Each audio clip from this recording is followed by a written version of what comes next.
Hiya, I'm gathering few leaves and probably 2-3 roots of wild cloves, so-called wild cloves, but actually it's a wood avens or blessed herb Bennett, as you've seen in my previous videos before. It's still spring or kind of in the mid-spring where there is still time to dig few roots.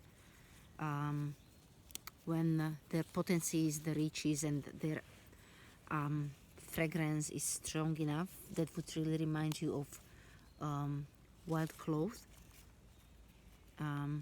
If you look at the wild clove, the structure of the leaves and how it looks like, it might remind you either wild strawberry, but then if you have a closer look, you see it's not wild strawberry, but it's a wild clove. And actually it reminds me of the agrimony herb pretty strongly. It's got a structure and leaves like agrimony. Anyway, it's a wood avens, wild clove, and I'm gathering just few leaves for tea making, and I will try a few of them for later reference so I can make tea for gastrointestinal issues or infections of mouth, throat.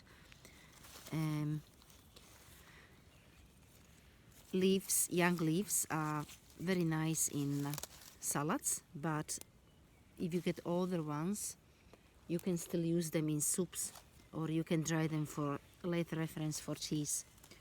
I'm here mostly for roots. I wanted to dig few roots, just like 2, 3, 4 roots, and I wanted to make some remedy tonight, tincture of this wild clove. The roots of it is a great remedy for tightening up your gums, for infections of your gums, or for infection of the throat, or actually generally for gastrointestinal issues or digestive issues. Also good for diarrhea, or tea from leaves are great for lifting your mood. Or if you read on it, you will find out that it's quite recommended to use roots for infusing in wine, and just to leave them in the white wine for 2-3 days, and it's meant to wake up your heart. So I think it's quite interesting plant. I dug one root here. I'll show you how the root looks like, just to give you the idea.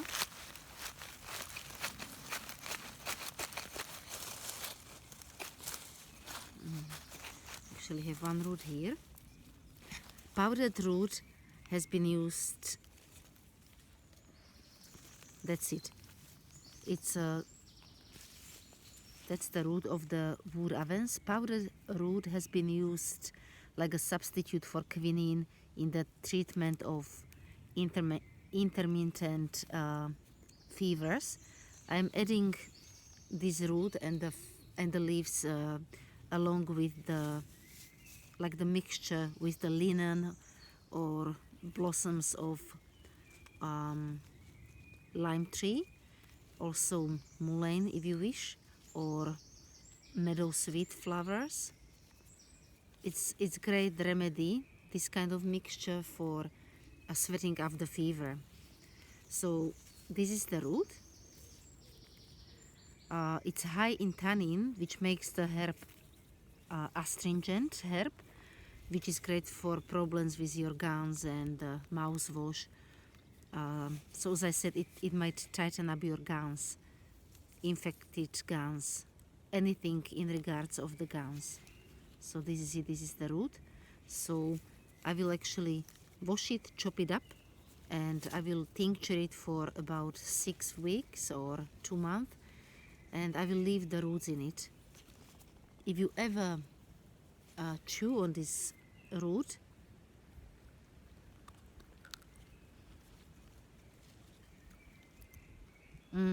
it's got really strong clove-like fragrance taste. If that happens, that you won't taste anything like cloves, that means it might have been in hibernation with the another herb which is called water avens, and then it's recommended to put it back in the soil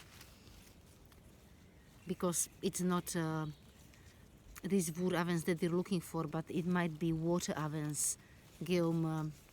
I think it's a Geum something, can't remember now, but it's not definitely this blessed herb Geum urbanum. Anyway, this got a nice close like fragrance. So I will tincture them in the fresh way, but you can also dry them and you can use them for later reference. You can use them for culinary things like I would like to use. Actually, in any kind of recipes that are calling for cloves,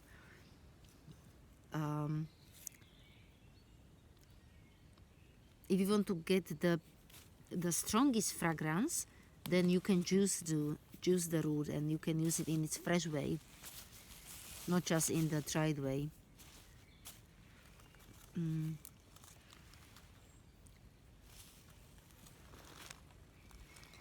Also, you can see it's got more leaves, so it's not really similar, or you can mis-ID it with the wild strawberry leaves. The whole plant is medicinal, and I think it's very interesting. Cheers!